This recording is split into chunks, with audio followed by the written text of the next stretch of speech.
ചപ്പാത്തിയൊക്കെ സ്ഥിരമായിട്ട് കഴിക്കുന്നവർക്ക് ഒരു വെജിറ്റബിൾ കറി വേണമെന്നൊരാഗ്രഹം വരികയല്ലേ? സാധാരണ കഴിക്കുന്നതിൽ നിന്ന് ഒരു മാറ്റം. അതിന് പറ്റിയ ഒരു വെജിറ്റബിൾ മസാലക്കറിയാണ് ചുരക്ക ഉരുളക്കിഴങ്ങ് മസാലക്കറി. ഹായ്, എല്ലാവർക്കും നമസ്കാരം. എല്ലാവരെയും കുക്കൂത്ത് സോപ്പിയിലേക്ക് സ്വാഗതം ചെയ്യുന്നു.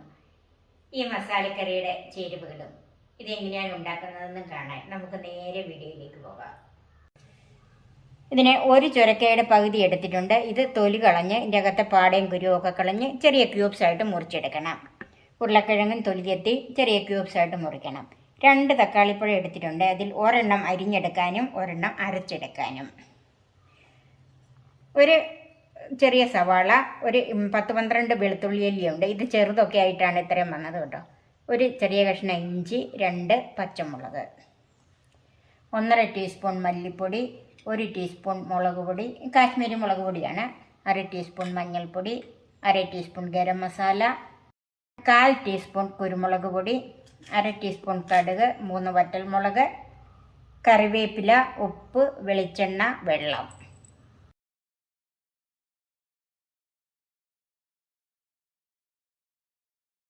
ഇതുപോലെ ക്യൂബ്സായിട്ട് മുറിച്ച് വെച്ചിട്ടുണ്ട്. ഉരുളക്കിഴങ്ങും ചുരക്കായും ഒക്കെ ഇതുപോലെ ചെറിയ ക്യൂബ്സായിട്ടാണ് മുറിച്ചിരിക്കുന്നത്.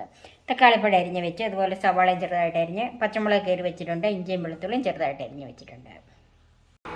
ചൂടായ പാനിലേക്ക് വെളിച്ചെണ്ണ ഒഴിക്കാം.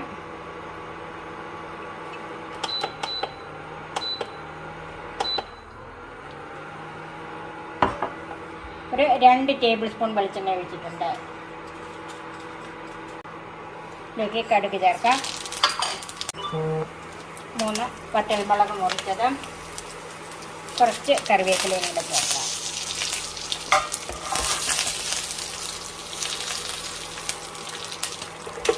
ഇതിലേക്ക് അരിഞ്ഞ് വെച്ചിരിക്കുന്ന വെളുത്തുള്ളി ചേർക്കാം.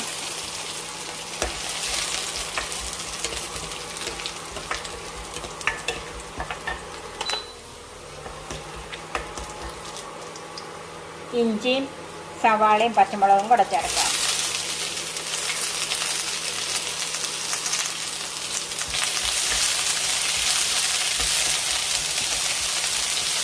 സവാളയൊന്ന് വഴന്ന് വരണം. സവാളയൊക്കെ ഒന്ന് വഴന്ന് വന്നിട്ടുണ്ട്. തീ കുറച്ച് വെച്ചിട്ട് അതിലേക്ക് പൊടികൾ ചേർക്കാം. മല്ലിപ്പൊടി, മഞ്ഞൾപ്പൊടി, മുളക് പൊടി, ഗരം മസാലയുടെ പകുതി, കുരുമുളക് പൊടി.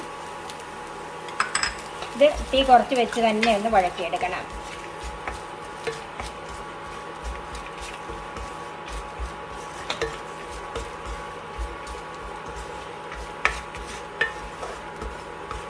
പൊടികളുടെ പച്ചമണം ഒന്ന് മാറിക്കിട്ടണം. ഇപ്പം പൊടികളെല്ലാം ഒന്ന് മൂത്ത് വന്നിട്ടുണ്ട്. അതിലേക്ക് അരിഞ്ഞ് വെച്ചിരിക്കുന്ന തക്കാളിപ്പഴം ചേർക്കാം.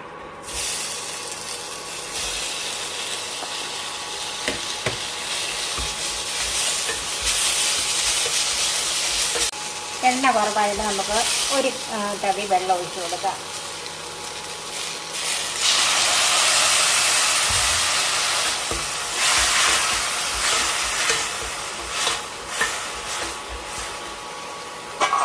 തീ കുറച്ച് വെച്ച് ഇതൊന്ന് മൂടി വെക്കാം. നമുക്കിതൊന്ന് നോക്കാം. വെള്ളമൊക്കെ വറ്റി വന്നിട്ടുണ്ട്. തക്കാളിപ്പഴമൊക്കെ ഒന്ന് വെന്തുടഞ്ഞ് വന്നിട്ടുണ്ട്. ഇനി അതിലേക്ക് ഉരുളക്കിഴങ്ങ് അരിഞ്ഞതും ചുരക്ക അരിഞ്ഞതും കൂടെ ചേർക്കാം. ഒന്ന് മിക്സ് ചെയ്യാം.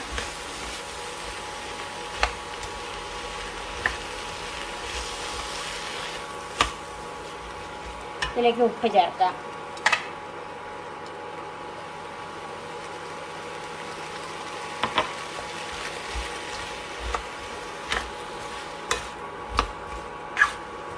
ഇനി ഇത് വേകാൻ ആവശ്യമുള്ള വെള്ളം ചേർക്കാം. തീ ഒന്ന് കൂട്ടി വെച്ച് കൊടുക്കണം. ഇത് ഒത്തിരി ചാറുള്ളതല്ല, ഒരു സെമി ഗ്രേവി ആയിട്ടിരിക്കുന്ന പരുവാണ്.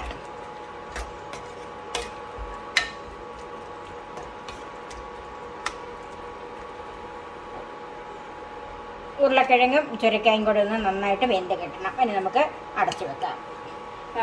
നന്നായിട്ട് തിളച്ച് കഴിഞ്ഞിട്ട് തീ കുറച്ചിടണം.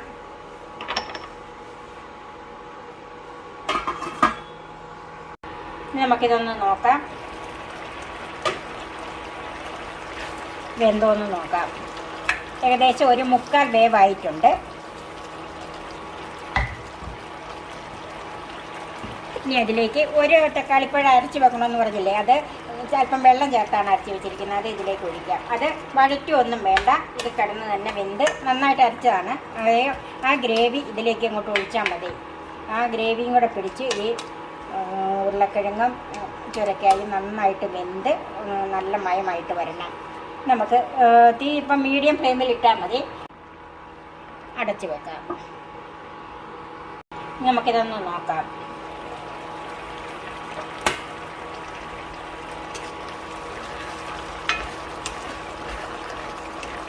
ചെറിയ വറ്റി വരുന്നുണ്ട്. ഉരുളക്കിഴങ്ങൊക്കെ നന്നായിട്ട് വെന്തിട്ടുണ്ട്. ഇത് ഉടയ്ക്കണമെന്നുള്ളവർക്ക് അല്പം ഉടച്ചു കൊടുക്കാം. ഞാനിപ്പം കഷ്ണമായിട്ട് തന്നെ കിടന്നാൽ മതി, ഞാൻ ഉടച്ചെടുക്കുന്നില്ല. ഇതിൻ്റെ ഉപ്പും പുളി എരിവും എല്ലാം ഒന്ന് നോക്കണം. എനിക്ക് അല്പം കൂടെ ഉപ്പ് വേണം.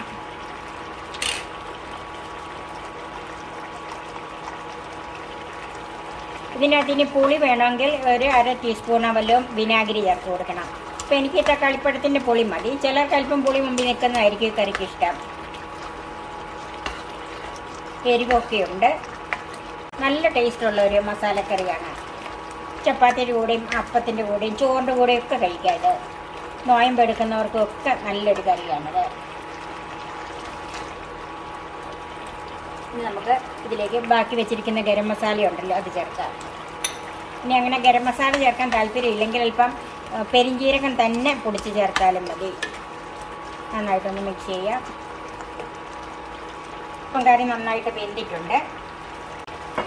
ഇതിലേക്ക് 1 ടീസ്പൂൺ വെളിച്ചെണ്ണ ഒഴിച്ചു കൊടുക്കാം. അല്പം കറിവേപ്പിലയും കൂടെ ചേർക്കാം. തീ ഓഫ് ചെയ്ത് നമുക്കൊരു 2-3 മിനിറ്റ് ഒന്ന് മൂടി വെക്കാം. 2 മിനിറ്റ് മൂടി വെച്ചാണ് നമുക്കൊന്ന് നോക്കാം. കണ്ടോ, ചാറൊക്കെ ആവശ്യത്തിന് കുറുകി നല്ല ഒരു ടേസ്റ്റുള്ളൊരു കറിയാണ്. നിങ്ങളും ഇതുപോലെ ഒന്ന് ചെയ്ത് നോക്കണം. എൻ്റെ ഈ ചാനൽ സബ്സ്ക്രൈബ് ചെയ്യാനും എൻ്റെ ഫേസ്ബുക്ക് പേജ് ലൈക്ക് ചെയ്യാനും ഷെയർ ചെയ്യാനും കമൻസ് അറിയിക്കാനും മറക്കരുത്. പുതിയ പുതിയ വിഭവങ്ങളുമായി നമുക്ക് വീണ്ടും കാണാം. ഞാൻ സോഫി കുര്യാക്കോസ്.